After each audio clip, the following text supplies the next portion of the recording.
அவங்க எங்ககிட்ட இருக்க டாக்குமெண்ட் மூலமாக கவர்மெண்ட்டில் பிஎம்எஃப்எம்எம் மூலமாக மிகப்பெரிய உதவியாகவும் இருந்தது. வணக்கம், என் பேர் ராஜா ஸ்நாக்ஸ் அண்ட் ஸ்வீட்ஸ் ஓனர். நாங்கள் மிச்சரி சேவை முறுக்குன்னு சொல்லிட்டு கார வகைகள் ஒரு 50 ரைட்டு பண்ணிகிட்ருக்கோம். நாங்கள் பிஸ்னஸ் ஸ்டார்ட் பண்ண புதுசில் எங்களுக்கு நிறைய வெரைட்டிஸ்கள் பண்ணுறதுக்காக பணம் ரொம்பவும் தேவைப்பட்டது. அதனால் நாங்கள் ரொம்ப கஷ்டப்பட்டுருந்தோம்.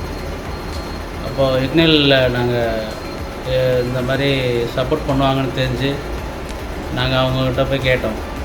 அவங்க எங்ககிட்ட இருக்க டாக்குமெண்ட் மூலமாக கவர்மெண்ட்டில் பிஎம்எஃப்எம்எம் மூலமாக எங்களுக்கு லோன், அது எங்களுக்கு மிகப்பெரிய உதவியாக இருந்துச்சு. எங்கள் பிஸ்னஸுக்கு இது ஒரு நல்ல வழிகாட்டியாகவும் ஒரு மிகப்பெரிய உதவியாகவும் இருந்தது. Thanks to இக்னோல்.